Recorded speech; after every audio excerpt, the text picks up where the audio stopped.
آمن الرسول بما أنزل إليه من ربه والمؤمنون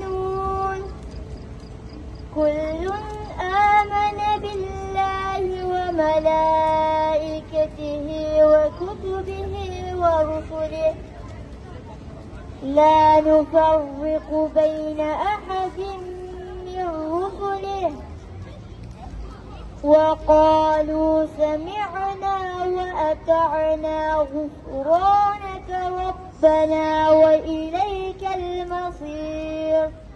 Önderimiz peygamber, Kur'an'dır bize rehber.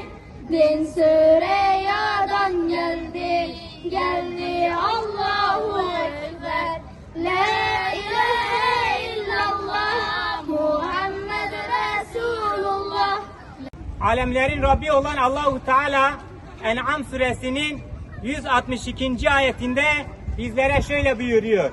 Ya Muhammed, Mekke'nin müşriklerine ya da Mekke'nin kafirlerine söyle ki muhakkak ki benim namazım, benim ibadetlerim, benim hayatım, benim ölümüm alemlerin Rabbi olan Allahu Teala içindir.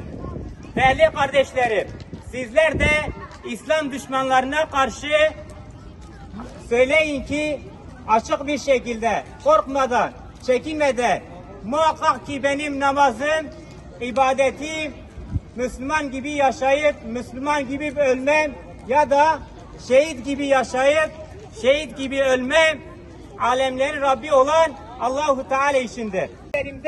Dua edecek miyiz? Allahu Teala hepinizden razı olsun. Allahu Teala sizleri İslam için mücadele eden mücahit kullarından eylesin.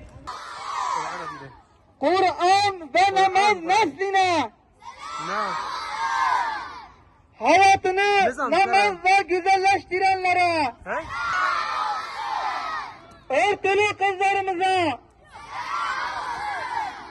Kur'an'ı öğreten ve öğrenenlere, Gazze'nin şehit çocuklarına, onların anne ve babalarına,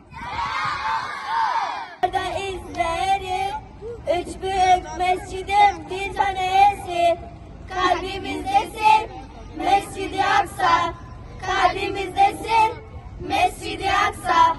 Koşun çocuklar koşun, haydi Kudüs'te buluşun, Mescid-i Aksa coşsun, bu hasret son bulsun. Çava Hazreti Muhammed sallallahu teala aleyhi ve sellem gotiya. Salatul hamsu vel cumu'atu illa'l cumu'ati kafaretun lima beynehunne ma lem tukhşel kebair. Hatta kölmeş, hatta günah mazlum ne kırın, peş vakit lemeş meşayine günah navbara kafarete. Peygamberimiz sallallahu aleyhi ve sellem de beje. Es-salatu imadu'd-din ve men teraka fakat hedmed-din. Namaz sütuna din evet meje terk fakat dine khara kariya. Selam şöyle buyurmuştu. Dinim Rasul emril İslamu ve umuduhus salatu ve zivet nur senamihil cihad.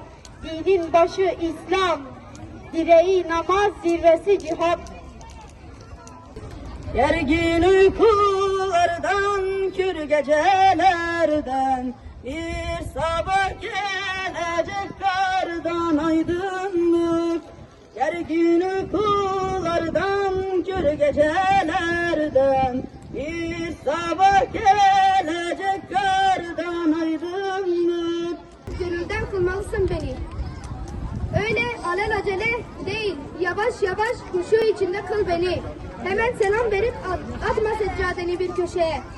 Dua et Rabbine.